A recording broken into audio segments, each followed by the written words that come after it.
વલ્લભાચાર્યની એક અદ્ભુત કથા છે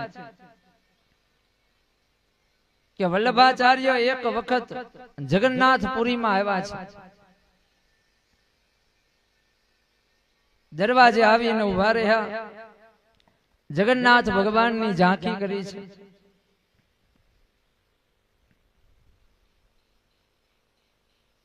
આજે પણ તમે જગન્નાથપુરીમાં જાઓ તો આપણને ખ્યાલ આવે કે જગન્નાથપુરીમાં 12 મહિના 30 દિવસ રોજે રોજ ભગવાનને મીઠા ભાત હાંડીનો પ્રસાદ ચડે છે. પછી કોઈ પણ તિથિ હોય, એકમ તિથિ હોય કે 11 તિથિ હોય, ભગવાનને આ પ્રસાદ ચડે. કહે છે કે જગન્નાથ ભગવાનનું જે મંદિર છે ને, મંદિર થી બરાબર પટાંગણમાં એક નાનું એવું મંદિર છે. આ મંદિરની અંદર એક દેવીની પ્રતિમા છે. આ દેવી બંધાયેલા છે. આ દેવી કોણ? આ દેવી એકાદશી દેવી છે. ભગવાનના ભક્તોએ આ એકાદશી દેવીને ભાવના તાતણેથી બાંધ્યા છે કે માં, જે દિવસે 11 હોય ત્યારે અહીંયા કોઈ પ્રસાદ લેતું નથી, એટલે ઓછામાં ઓછું આ જગન્નાથપુરીનું જે ભવન છે એની અંદર તમે બધા ભક્તોને આ ભગવાનને ધરેલો પ્રસાદ લેવાની છૂટ આપો. એટલે એકાદશી ત્યાં બંધાયેલા છે. 11 હોય તે દિવસે પણ જગન્નાથપુરીની અંદર બધા ભક્તો ભગવાનનો પ્રસાદ લે. વલ્લભાચાર્ય આવ્યા છે.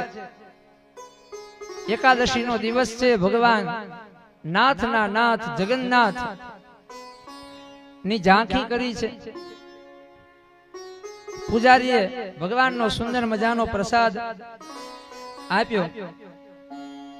હાથમાં ભગવાનનો પ્રસાદ છે, હાંડીનો પ્રસાદ છે. વિચાર કર્યો કે આજ એકાદશી છે. વલ્લભાચાર્ય નિર્જળા એકાદશી રહેતા.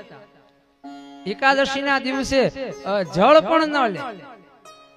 અને આ તો જગન્નાથ ભગવાનનું મંદિર છે. હવે શું કરવું? જો આ પ્રસાદ લઈ લો તો વ્રત તૂટે, અને પ્રસાદ ન લઉં તો ભગવાનનું અપમાન થાય, ભગવાનના પ્રસાદનું અપમાન થાય. એટલે ધર્મ સંકટ ઊભું થયું. સંધ્યાકાળનો સમય છે. એટલે વલ્લભાચાર્ય ભગવાન જગન્નાથ ભગવાન નું મંદિર છે, ત્યાં આગળ એક બહુ મોટું પટાંગણ છે. ત્યાં આવીને બરાબર વચ્ચે ઉભા રહ્યા. અને ભગવાને એક સુંદર લીલા કરી છે. વલ્લભાચાર્યના હાથમાં પ્રસાદ છે. આજ 11 નો દિવસ, અને વલ્લભાચાર્યએ નક્કી કર્યું કે હું ભગવાનનું કીર્તન કરીશ, હું ભગવાનનું સ્મરણ કરીશ. કે હે દીનાનાથ, હે ભગવાન જગન્નાથ,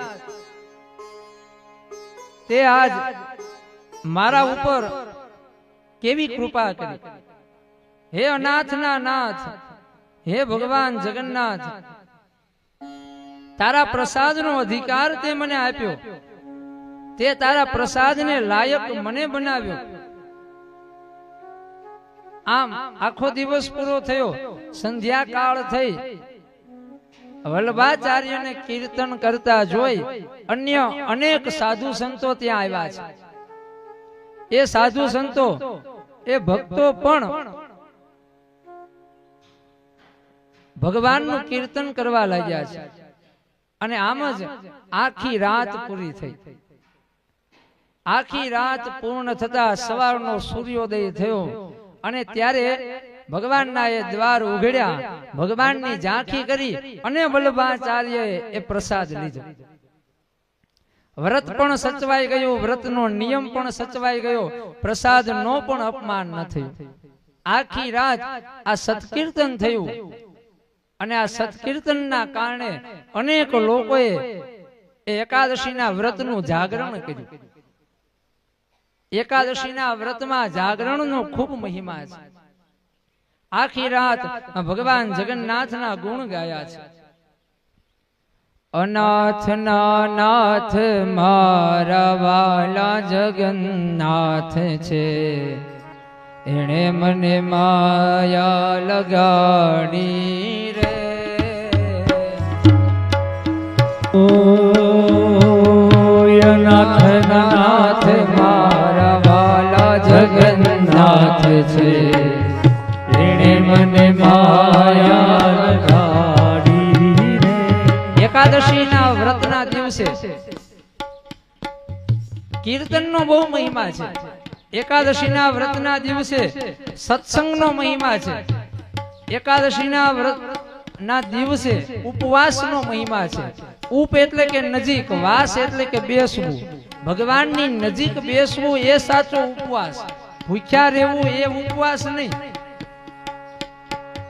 અને એકાદશી નું આપણે વ્રત કરીએ એટલે 11 ના દિવસે અડધી કલાક 1 કલાક એવી હોવી જોઈએ કે જે સમયે આપણે ઠાકોરજીની નજીક બેસીએ અથવા કોઈ મંદિરમાં જઈને બેસીએ અને આપણા હાથે કીર્તન થાય, આપણા હાથે સત્સંગ થાય.